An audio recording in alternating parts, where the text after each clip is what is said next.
Assalamualaikum warahmatullahi wabarakatuh. Apa kabar anak-anak?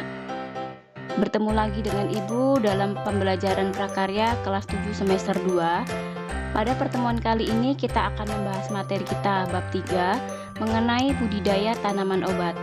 Sebelum memulai pelajaran, kita berdoa terlebih dahulu. Tujuan pembelajaran daring pada pertemuan kali ini adalah siswa mampu menyatakan pendapat tentang keragaman komoditas tanaman obat sebagai ungkapan rasa bangga dan wujud rasa syukur kepada Tuhan serta bangsa Indonesia.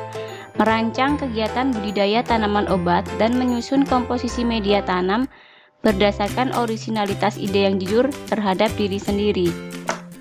Mengidentifikasi jenis, sarana produksi, dan tahapan budidaya tanaman obat yang ada di wilayah setempat. Melaksanakan dan mempresentasikan kegiatan budidaya tanaman obat yang ada di wilayah setempat. Jenis-jenis tanaman obat. Tanaman obat dapat tumbuh dengan baik hampir di seluruh wilayah Indonesia. Setiap daerah mempunyai keunggulan produk tanaman obat yang dihasilkan. Tanaman obat dapat dimanfaatkan berdasarkan bagian tanaman seperti daun, akar, rimpang, buah, dan bunga. Berikut contoh beberapa jenis tanaman obat berdasarkan bagian yang dimanfaatkan.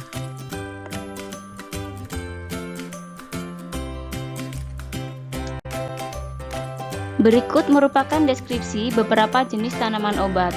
Yang pertama, temulawak. Temulawak dapat digunakan untuk mengobati penyakit mah, sembelit, sariawan, cacar air, asma, dan sakit kepala. Yang kedua, jeruk nipis. Buah jeruk nipis dapat mengobati penyakit batuk, influenza, demam, sembelit, dan bau badan. Ketiga, daun sirih. Daun sirih umumnya digunakan untuk mengobati penyakit bau mulut, sakit gigi, keputihan, eksim, dan alergi.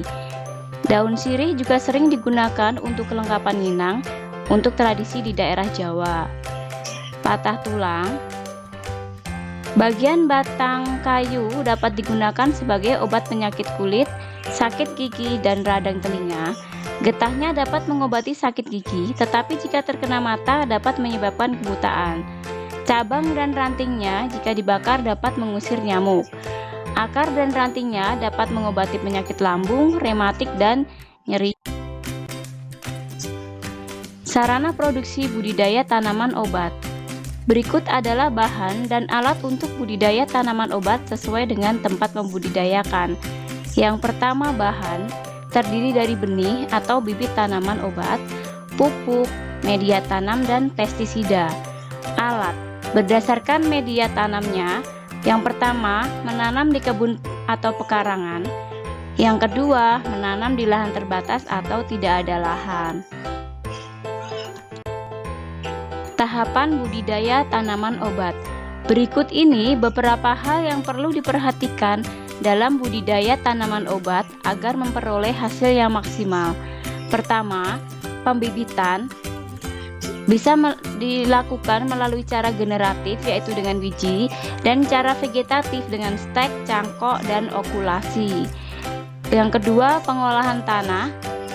Ketiga, penanaman. Yang keempat, pemeliharaan meliputi penyiraman, penyulaman, pemupukan, penyiangan, pembumbunan, dan pengendalian OPT. Kelima, panen dan pasca panen. Media tanam tanaman obat.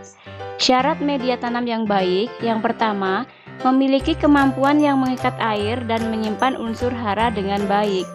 Yang kedua, memiliki aerasi dan drainasi yang baik. Ketiga, tidak menjadi sumber penyakit. Yang keempat, memiliki banyak rongga sehingga mampu menyimpan oksigen yang diperlukan untuk proses respirasi. Uji media tanam. Jenis media tanam berdasarkan komponen penyusunnya.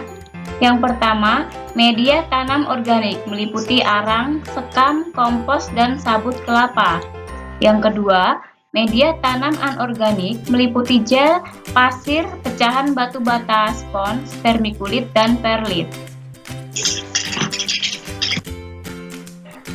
Ayo kita mengamati.